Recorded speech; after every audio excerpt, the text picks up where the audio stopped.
Right? So look, it's the end of the day, right? And the struggle is real, right?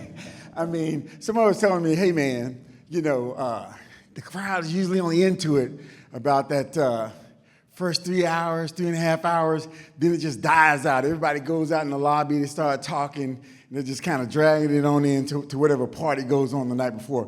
But we'll try to pick it up a little bit. I'm Fred Barber. I'm the founder of Cool Crypto Convo, and I also do a little solo on the side there as well. And the reality is I got into this game. I got into the Cool Crypto Convo game because sometimes when you come to these conferences and stuff, people will talk about things or they'll sidestep things that are kind of tough to talk about. You know what I mean? I'm like that Bitcoin person. I call myself maxi-ish, not maximalist, because sometimes folks say things that they think they know that just aren't so. Having said that, I'm here to bring a little energy to you, a little bit about myself. I guess I got to press this button here. Let me see. Let me see. Yep. That's it. Good Lord. It says what? Transitioning from Bitcoin block rewards to transactional fees, right? Everyone focuses on the block rewards, right? How much money you make, you pay your electricity, and you keep it rocking and rolling, right? But by 2032, we're going to be at what? 0.78 Bitcoins per block. So at some point, we got to talk about this, and it's going to impact everybody. Believe that, right? That's real talk. It's real talk, all right? Transaction speeds, what, like 3 to 15 transactions per second, give or take, depending on who you are and how cool your miner is. But we can still make that happen. Now, let me hit this next slide because I'm off my pace right now. Let me see. Is that how you do it? Okay, great. I'm off key right now, and that's simply because I thought I was going to be doing a little crowd surfing, you know what I mean? At 5 o'clock, I thought the whole crowd was going to be here, but folks have fallen off. But in truth, everybody, seriously, I'm a small business owner. I'm a vet from 22 years. I found about Bitcoin in a combat zone. I was thinking about, hey, what's going on with money? When I retire from the Army as an officer, what am I going to do when I get out? I was an economics and business major from Virginia Military Institute. All I knew how to do was aim at things and shoot it with various different weapon systems, right? But what I found with Bitcoin, you can make things peaceful, right? So let's say Wharton School of Business, the whole Ivy League thing. I probably could have taught that class. It was cool, but when I took it, guess what? It's like, man, I live that. When someone tells me Bitcoin is never shut down, I'm like, no, man. Like right after I bought my first Satoshis cash money because we couldn't do it on the app, it shut down for a little while, and that was the focus of the conference. That actually happened. You understand what I'm saying? So I've been around for more than 1 minute, all right? So I've been on a couple tours and things of that nature, but here's where we are. We're going to talk about the transition to transactional fees, man. And the truth of the matter is, everyone bets that Bitcoin's price is going to go up. Now I have a unique view, and what we're going to do is we're going to talk about this. I'm going to kind of rush through the first 20, 25 minutes, and then I'm going to give people prizes for asking the tough questions so that the room can talk about it. Everybody with me? If you're with me, clap one time. Are you with me? Ooh, that was whack. Are you with me? Are you with me? One more time. Are you with me? There we go. All right, now I know I got the crowd, right? It's number 3 of us in here, right? Me, the cameraman, and one other person, but it's all good in the neighborhood, baby. It's all good in the neighborhood. So here's the deal. My 14-year-old and my 10-year-old, they mine with, what do you call this thing, GPUs back in the day? They're gone, right? After each halving, half your revenue goes away, right? And a portion of the miners die out. Now, you've heard some of these outstanding speakers say it today, but I don't know if people were really absorbing what they were saying. This is, hey, man, at the end of the day, you got to find cheaper and cheaper energy to make it happen. But the real long-term solution, right, to make my buddy Scott here a success long-term, right, is to get Bitcoin to circulate. That's right. Y'all tell Michael Saylor that Fred Barber said that I believe that Bitcoin is a temporary store of value, and it's a currency. If it's a currency, that means it flows. And if it's flowing, it's going to be what? There are going to be fees involved. And if there are fees involved, that means who gets paid? The miners. Now let's take it back a notch. If you're a miner and there are no transaction fees, what gets to happen to you? You go out of business, right? Right or wrong? Black or white, right or wrong? Y'all feel me? So what we got to do collectively is what I call operation proliferation. Operation proliferation. It's about education. It's about talking about the strategic level Bitcoin kind of deal that's going there. And then what we need to do collectively as a team to win. Because I'm going to be honest with you, right? There's a tad bit of hypocrisy going on here. Because I'm going to tell you that we need to circulate Bitcoin, but I'm hodling like crazy, man. I've been hodling for 11, 12 years, man. I want my kids to have something when I leave because I know exactly what it's like to be poor, you know? So let me hit this next slide here, all right? So here's our agenda. In the military, we always have these agenda things, right? So first, I'm going to talk to you about how I feel about Bitcoin. Remember, this is fringe, and at the end, you're going to get a chance to fire back at me. So make notes and throw it out there, and we'll get through it. So we're going to go on these Bitcoin's life cycle. I look at it like a butterfly. I call it a Bitcoin butterfly, and I'll explain why. Because I think Bitcoin is going to have to morph soon, or we're going to all be in trouble.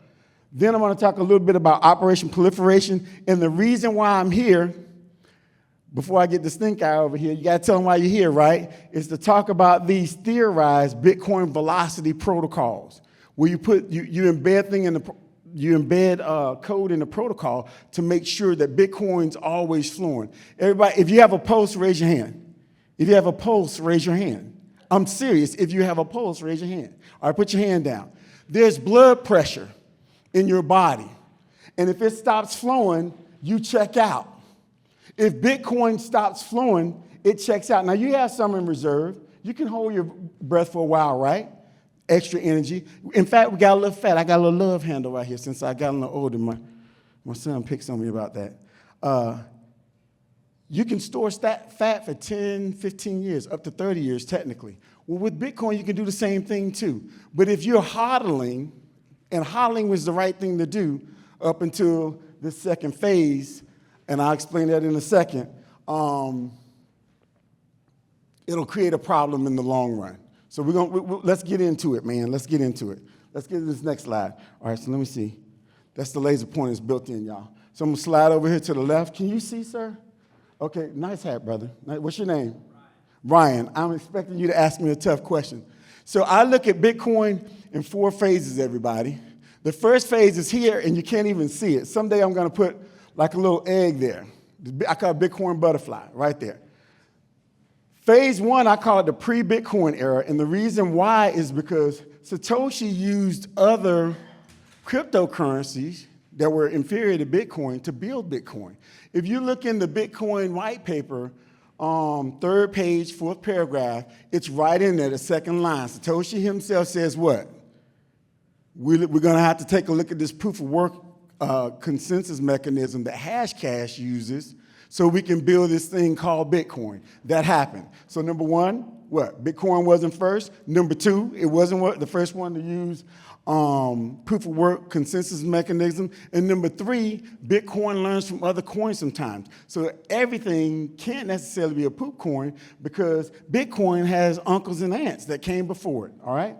Now, after that phase is just not even there, I call this the major mining era, from the 3rd of January when things popped off to this last halving. What was that, the 4th halving? All right. So in that era, right, we've mined what, like 94% of all the Bitcoin that there will ever be? Does everybody agree with that, generally speaking? Okay, good, fantastic. All right, so in this phase, think about this. That first block that got mined and you own 50 Bitcoin, more Bitcoin was earned in the first 10 minutes than in the last 30, 40 years of this curve. That's because Bitcoin's mining algorithm is logarithmic, and that's fancy wiggly-diggly talk for it gets slower and slower. It's the opposite of exponential. That's going to play a part here. Now, the second piece, right, I call it the major mining era. The second one I call the minor mining era, and if you say that five times, your tongue will get all twisted up, all right? The long and short of this one is, on the front end here, I believe there's a point where we have to morph. Bitcoin's got to morph. This is when we're going to go off the rails, and you're going to be like, man, this guy, I'm not sure if he's a maximalist or not, all right? So that third phase, we just started, and that'll run through 2032. Why do I say it runs through 2032? Everybody bets that Bitcoin's going to go to $1 million by X date, right? But by this time, right, when this having happenings, you got the entire world, all the hash power in the world is scrapping over roughly 3/4 of a Bitcoin. That's a fact. Now, I need a show of hands, and let's get real with it. Who in here can live only off of their transactional fees right now? Outstanding. That means we got a problem, right? Now, in my old line of business, when you see a problem, you start setting conditions for success. We call it prepping the battlefield. That's why we're going to have a little war game at the end, where we address the half of the glass that's empty, and we actually talk about it. Because a decade and some change ago, when you came to conferences and stuff, they passed them out like they do now, but when you gave those answers, hopefully Dean is going to be writing down some of these answers and stuff that you give. And we'll go back and refine it and put it out to the group again and go back and forth. So maybe we can submit a Bitcoin improvement proposal, right, to improve the protocol, right? So that's kind of where we are there. And then the fourth mining era is after the last Bitcoin is mined. We know the last, I think, halving is like 2040. Last Bitcoin should be mined sometime at 2141, right? That's my guy right there. That's my guy. Him too, because I saw you up here. I know you got a big brain. In fact, I think he's Batman. I was checking out his gear. He's like, hey, man, this guy is smooth and he knows things, all right? So let's go to the next one, all right? So here's where it starts to get interesting, everybody. And here's where I want you to start saying, hey, man, this guy is either out of his mind or maybe there's just a tad bit of craziness or a full dose of genius or whatever you're going to do. Either way, I genuinely appreciate the feedback. So let's get into it, okay? All right, so where are we? We're right here, right there, 2024. We already talked about the split happening 7 years from now, and 1% of all of the Bitcoin miners are going to split the remaining 1% of the Bitcoin over the course of like 109 years. It's just not going to work. And then people say, well, hey, the price is going to go up. Well, part of the reason why the price goes up is because large institutions are getting in. But I happen to believe that it's easier to make this thing work, and we're building the bridge from both sides. So you got to create some pressure, some hard pressure. So let's get into these Bitcoin velocity protocols. And the whole intent is to get Bitcoin to circulate. But I don't think anyone wants to get rid of their Bitcoin, including me. So we got to all choose to do it at the same time and figure out how to circulate this thing, create pressure in the system, bring the rest of the world into the fold, consume those other currencies, and because you have 5-6 billion people with Bitcoin, instead of 40 or 50 million active users, now you have 20, 30, 40 times the pressure in the system, and the price goes parabolic. So, man, you might start with 10 Bitcoin, right? But in, 3.5 years, you got 6.5 Bitcoin, but the Bitcoin's worth $1.2 million because everybody in the world wants it. We always talk about, it's only going to be 21 million. It's only going to be 21 million. Well, we got folks out there that buy 100,000 at a pop using debt and fiat, right?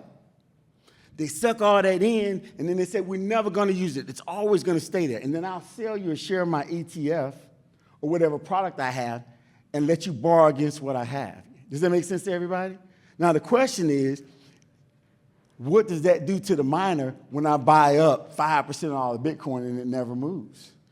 How do you collect your fees off of keeping the ecosystem going? Y'all understand what I'm getting at? So Bitcoin velocity protocol number 1 is minimum velocity protocol. Let's call some nebulous number out there. Let's call it 7% of everybody's wallet has to circulate, 3.5% every 6 months. Does anyone in here live off of less than 7% of your annual income? If you do, you're like really rich. I'm all about getting adopted. I'm potty broken. I'm trying to give all the benefits. I mow lawns. I do chores, but I'm suspect when it comes to washing dishes. It's kind of questionable, right? Yeah, I mow the lawn. I put in good work. Weed whack, all of it, right? But here's my point, right? One of the first things people are going to say when they hear Bitcoin minimum velocity protocol is that it's my freedom to hold Bitcoin indefinitely. And it is. The problem is, as a miner, if every single person on earth held their Bitcoin and none of it circulates, you are going to die. Your mine is going to die. Immersion, outer space, it doesn't matter. Somebody's got to pay to buy those Bitcoin. They got to put something into it. Now, if you consume those other currencies, after a while, guess what? The taxes and all those things come into favor. But the bottom line is this minimum velocity protocol will require a small amount of every wallet to be spent each 6 months. Now, according to my numbers, because Pete, one of the guys that was up, he was fantastic earlier, man. The Asian guy, remember him, the first speaker? He's fantastic. He was like, Fred, what's the value proposition? Well, the first value proposition is you need to keep your heart beating or you get to check out. That's number one. Number two is in an 8-block period of doing that, right, assuming that each Bitcoin user touched a new person once every 6 months, you end up with 5.1 billion people with Bitcoin. So what I'm saying as an operator is hyper-Bitcoinization, right? Or what's the other one they call it? The Satoshi Revolution. That's what we used to call it back in the day. I'm not sure what they call it now. Is an intentional act. All of a sudden, before you can make all this extra legislation, Senator X is looking at his niece or his nephew, and they're like, dude, why are you doing that? I got a bag. And oh, by the way, I need to give you some of it, or what have you. Now, understand this. This is not giving them money to the miners. This is just me saying, hey, you know what? I got $100 in Bitcoin. Let me go to the grocery store and buy this pineapple, this watermelon with it. And by doing that, you raise the transactional fees to a point where it's about 20 times higher than the peak. Y'all remember back when ordinals went off? I think we peaked at, I read 744,000 transactions. Woo! If you're a miner, it's like, oh, let's get this thing, right? However, we had a couple problems. Transactions per section popped off, right? Then there was a backlog. So we're going to have to fix that problem. But the point is, we know that there's no version of this story, no matter how sophisticated we get and where we go, that we don't have to, at some point, address transactions per second and truly transactions. And right now, it seems like a lot of people, and I don't feel this way about Scott, a lot of people feel like me, myself, and I. You understand what I'm saying? But when I was on a team, when we go down range, it's we, us, and our. And we don't leave our guys behind. That's why we're having this conversation. That's why we're going to war game. That's why we're going to talk about maybe the ugly that nobody wants to talk about. Because here, in truth, is that if we create this, we change the world forever, man. Like literally. A lot of people think we already, you ever seen an Olympic race, one of them races, and the guy's cocky, and he's looking at the side like this, thinking he's the man, and he slows up. And what happens? He gets passed, and he loses. The CBDC, the egghead coin, kabuki coin, one of those coins passes you for some reason because we've come up with all these sophisticated reasons why we've already won instead of improving our foxhole continuously and winning the race for our brothers and sisters. Y'all understand? All right, let's go with it. The next thing, this Bitcoin mother wallet, right? This is for reversion, for lost or unused coins. So how would that work? I spoke to a programmer one more time last night to make sure I'm not losing my mind, to see if it's even possible, okay? with this adjustment on the Bitcoin velocity protocol too, what happens is, say for instance, I don't have I lost my keys, right? I lost my keys, I die. Right now, I think it's 4 million Bitcoin that have been lost, and I think it's maybe like $265 billion worth of Bitcoin or something that's lost. Now, you'll hear guys say, and I always pick on Michael Saylor because I like him so much, but you can see his evolution, but he'll say, Bitcoin is thermodynamically perfect energy, blah, blah, blah. And I'm sitting there thinking, no, man, dudes losing Bitcoin left and right back in the day, right? It just is what it is. So in my mind, in my thought process, and y'all can tell me if I'm wrong, no Bitcoin is actually lost, right? You lose your keys, but the Bitcoin is inside the hive the whole time. Does that make sense? Now, within the protocol, if you can use all these blockchains and nonsense and fancy stuff, where that mother wallet talks to the other wallets, which they already do, and after nothing happens in that wallet, let's call it 15, 20 years or whatever that case may be, it's just that small percentage is coming in, and somebody's got to say, okay, we need to bring that back into the fold to be remined by the miners. Now, where's that inspiration come from? Nature, once again. Heart rate, blood pressure, right? Circulation. Guess what? If one of us went outside and died, we'd decay, be consumed back into the earth, right? And what would happen? We become part of the grass, circle of life. What's the guy's name on Lion King? Mufasa? It's the circle of life, right? Because in order to have an ecosystem, right, the energy has to go in a full circle. See, a lot of experts will tell you, hey, man, we got 21 million Bitcoin, we're going to mine it. And then they're siloing it, and we got laser eyes. And I'm going to tell you, if you had laser eyes up until this point, it's perfect. I'm keeping laser eyes unless this happens, right? That's a fact. But in a real ecosystem, you don't take the energy and silo it and put it in a plastic bottle. It's supposed to go back to the system so it can be reused, because at its root, all currencies, right, transfer value, and we need it available to transfer value. So what happens if 10 million of it is lost? Some people say, oh, it's making my stuff more valuable. But so I call this Barber's law, right? Gresham's law, Barber's law. So bad money is supposed to take good money out, right? It forces the good money out. I take my bad money, I keep buying Bitcoin, I silo it, and then I got everybody in here, held and locked down, okay?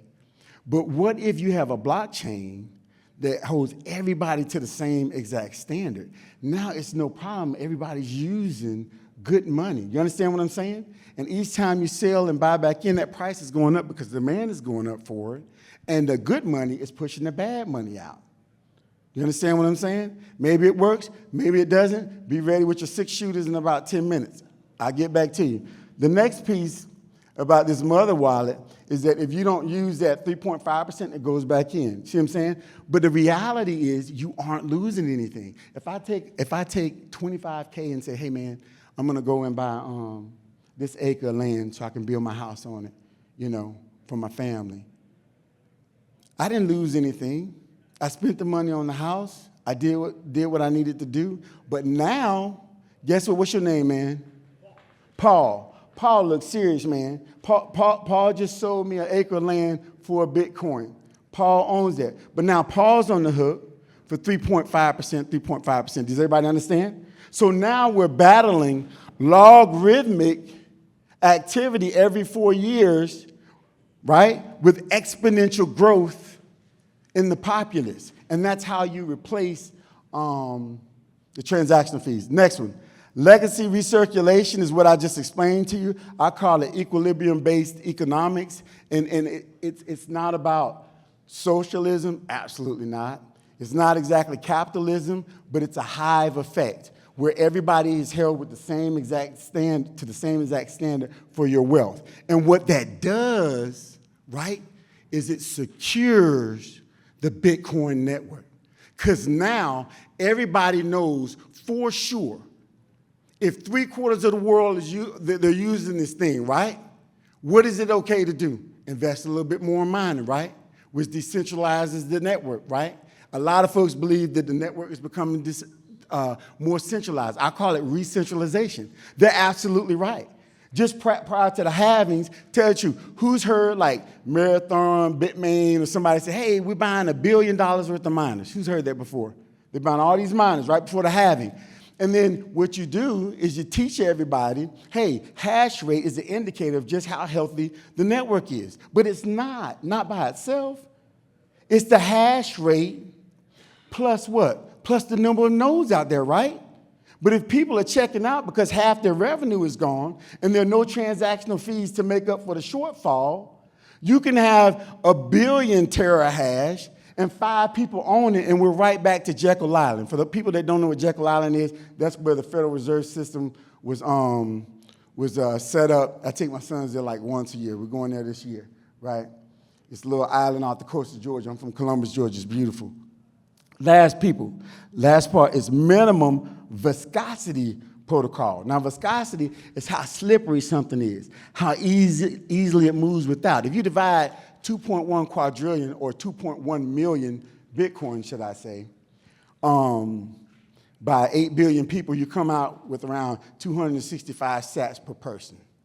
I'm not looking for everybody to get 265 sats per person.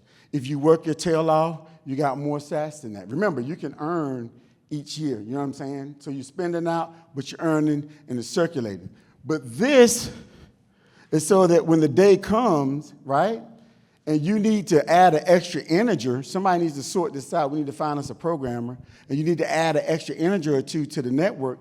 Everyone experiences the same split. So instead of having the Fed in the background printing up a cool trillion, sliding out there to their homeboys, you know I'm telling the truth, don't you? Right? Somebody's second cousin over there in Congress getting the hookup over on the farm. You look, he laughing because he knows I'm telling the truth, right? And all of a sudden, you know, the rest of us see incredible inflation because you've been printing like crazy. But if everyone's money splits the same, right? You have greater viscosity. It's like oil in a car. It's slippery. It moves between hands, right? You can buy a small thing for a penny, and now the whole world can run off of Bitcoin. Does that make sense, everybody? So let's go to the next slide. I got to set this up right here, right? See, I put that in writing so I didn't think you guys wouldn't think that I was joking with you. So this says what? No one wants to stop hollering, especially me, right? But if I know if everybody else is doing it, everybody else is willing to do something, that's a win. Let me go over some of the results. Let's see, really fast. If this is boring, somebody raise your hand and tell me, and I'll move right along to the war game so y'all can beat me up about this off-the-wall, weird, left-handed Fred Barber, military type tactic that I'm using. Because what I'm doing is I'm setting you up. See, I can't attack SHA 256. It's too complicated, man. It's like, man, there's more options in that thing than whole universes, right? But what I can do, and I learned this a long time ago, I can't kill a tank. I told him that last night, right? I can't kill a tank, not me. So what do? We wait till the tank passes by, pop out of a hole or a bush, and you shoot it on the back end and you disable it. Then you wait for the driver to get out and then you pop him. That sounds kind of crude, but it is what it is. So I'm not going to attack 256, and I'm not going to attack all of you at one time. I'm going to come around the back end. If you're turkeys in a line, which little hash rate, right? And the turkeys are going this way over here, I'm going to shoot the laptops, the CPUs from the back. Y'all ever heard of Sergeant York? Most decorated guy in the Army, all these congressional medals of honor and stuff. He's from Tennessee, if I'm not mistaken. He'll tell you, hey, this is how I did it. When I got over there to the Germans, I shot the last one, and I went from that way over, and all of them surrendered. So each time, sometimes, I have to, what they call, have tactical patience. I'm talking as Evil Lynn now from He-Man. I'm the evil dude now, right? So if I want to get you, I'm killing off CPUs, GPUs, laptops been gone, S9s, right on up the food chain. So when S21, buff guy, Schwarzenegger guy looks around, who's behind him? Nobody. And a guy out there on the battlefield or a gal out there on the battlefield is in a whole lot of trouble. So we the team. We don't leave the family behind. We roll together. Y'all with me? Roger that? All right, let's go. So look, check this out. Transactional revenue increase, we already talked about that. Every Bitcoiner technically becomes a salesman and a saleswoman. Man, I got cobwebs on stuff. I got stuff buried in other people's yard. All this stuff. It's crazy, man. It's crazy, right? And I bet you half of you are doing the same thing, unless you mind it because you got to sell some of it to pay that electric bill. But the truth of the matter is everyone becomes a salesman and it grows. It's intentional hyper-Bitcoinization, right? Now, this 21 million stabilization, right, provided by the mother wallet through reversion, that's just all about recycling. You can't tell me it's cool to say you got 21 million of the most valuable asset on earth, and you willing to give up like 25% of it, give or take, you know? Does that make sense to everybody? No. Yes, no? No. It's just great. So fire it up in a minute here, man. What's that? Okay, beat me up later. And listen, I got some tumblers over here for Cool Crypto Combo, and I'm going to hook you up with one, man. That's real talk. The Gresham's law has been defeated, you know. Small devices. I met a guy from HeatBit. I was thinking about investing in that guy. We're going to take a look at that at some point. All of it becomes possible, you know. Now here, I'm going to do a little station break. I added this on there last night. I literally had to build these slides, rebuild them last night because I was like, man, I got to do less, do less. So this teach the miners. Let me hit this button right here. Boom. All right. So, oh, I think it disappeared. Okay, so I think I'm going to give you the war game rules, and then, Scott, I know that when we were in Florida, you wanted me to talk about telling people about the REAP program. That's the Rural Energy for America program. How many people already know about that? Yeah, just one. So let me tell you, if you're a miner, right, we have to employ delay tactics, right? So you delay. You reduce your costs. You go to strands of energy. You use dielectric fluid. You move to a more efficient place or a more efficient miner. All these things are delay tactics until you get to your objective. Your objective is a decentralized mining network that functions in perpetuity. That's one of them fancy words. Let me see. Forever. A long time without stopping. Okay? That's the objective. But some things are distractions. We get, like ETS and what this company doing and that company doing, we got to worry about us. So here's what we're going to do. When we get to this war game, and you can beat me up, I really don't mind. I enjoy it. I was telling the guys over there, we look at the half of the glass that's empty before op. What can go wrong? Don't tell me you think this is going to happen. Okay, got it. You think this is going to happen. But if we don't have a solid solution, we got to come up with one, all right? So here's what we're going to do. We're going to split the teams into Alpha and Bravo. Alpha can be on my right. Wait. Hey, y'all two right here, y'all mind sliding over to this side? You, the guy that's going to respond. Yeah, you and you, slide over here. Y'all can stay there. Y'all look like Jedi Masters. It's cool. I ain't going to mess with you. So you can ask any question you want, right? Anyone can help. One side's going to be for it, one side's going to be against it. If you just have a burning desire to let it rip, just let it rip, because all it is an idea. This is brainstorming, right? Okay, I got some tumblers over here, and just remember this. Iron sharpens iron, man. In the dust pit, if you're afraid to hit me, that makes me weaker when I go against the guy in the middle of the night and he's trying to hit me. You got to hit it with the best shot that you got. And then, Adina, if you don't mind taking some notes, we'll take that down and then go back and refine what's there and then pitch it again. And then y'all socialize it and talk to the community about it and see, hey, okay, scrap number 1 completely, scrap number 3, and then maybe we'll talk about 2 and 4 or what have you. But that's how you refine the plan so you can get to a point of execution, all right? So the hotter the flame, the stronger the steel. I can take it, brother. Fire it up, okay? And then small groups of really focused people normally win. I promise you. You have 100 dudes running around, and then anyone ever seen that movie 300? Man, that dude was beast. I was like, yeah, right. You know, there's another movie. What's the other movie name? Gladiator, right? You running over here, she running over there, this person talking over here and over there. Every now and then, you got to get in the canoe and row in the same direction at the same time. There's a coxswain back there saying, row, row, row. And if somebody's off, the boat starts to go in a circle. And if you go in a circle too long, things going to go wrong. All right? Let's get it. Next one. This is the REAP grant stuff. This is a shout out to Scott. This is almost like a little commercial break. How long have I been up here, y'all? Tell me the truth, shame the devil. How long have I been up here? 30 minutes? Okay, so I got to get through this because the rest of the time is for y'all. So this is the REAP program. Just really quick. Adina and Sarah do REAP grants all the time. They get like $25, $30 million in grants approved annually. I mean, not annually, but each quarter, you know what I mean? And so between the tax write-offs, it's available in all 50 states here in the United States. I'm sorry, Miss Canada. I'm sorry, Maple Leaf.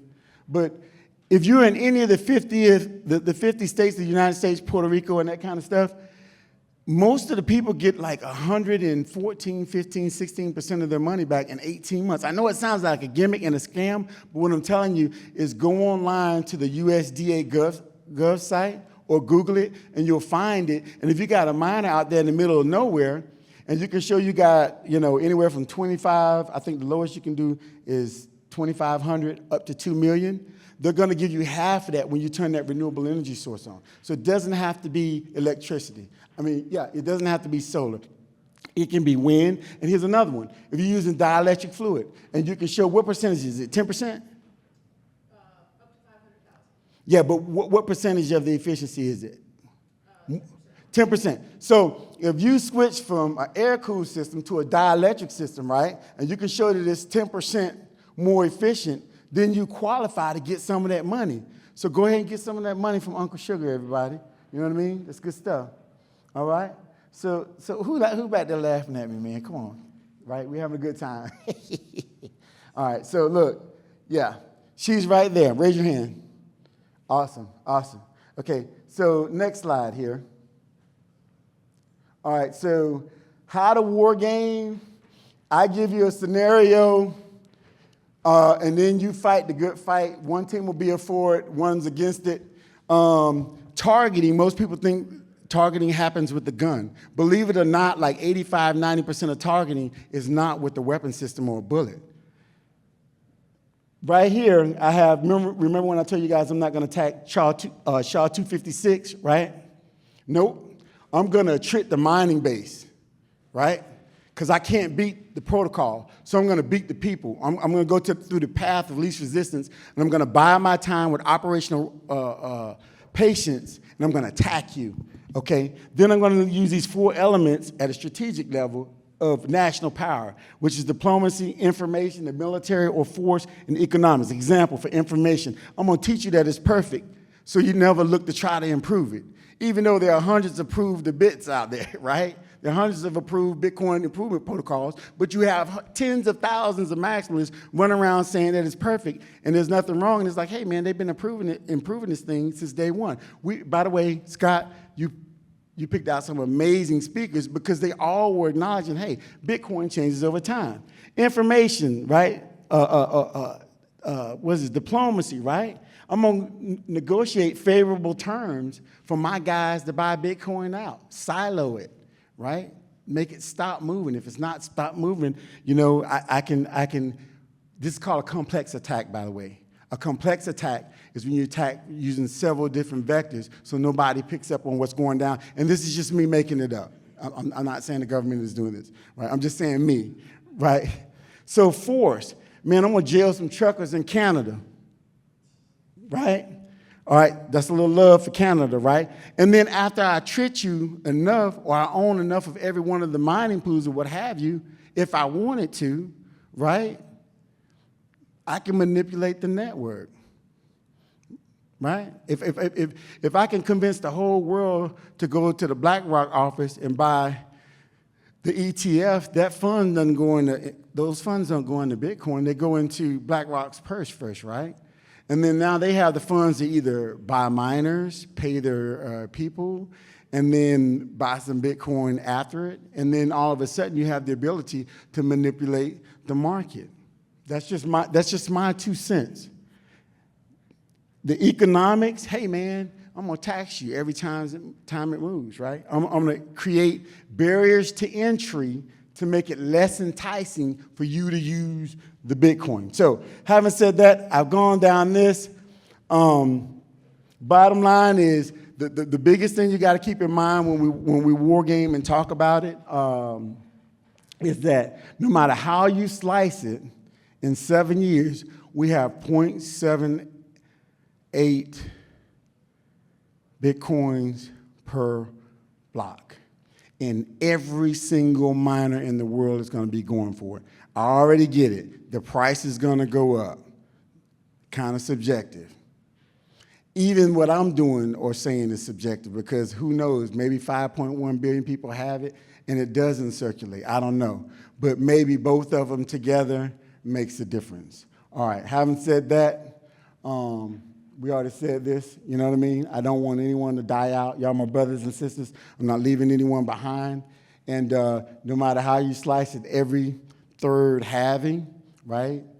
What is it, like 87.5% of Bitcoin goes away. So it's the only business model where you got to constantly be, and y'all know this, man, you're constantly looking for something less expensive to function. By the way, that REIT helps you get vertically integrated so you own your own electricity. If you own your own land, you have what I call a strategic advantage because now you're self-sustaining. And I pray that all of you, all of us, get there. All right.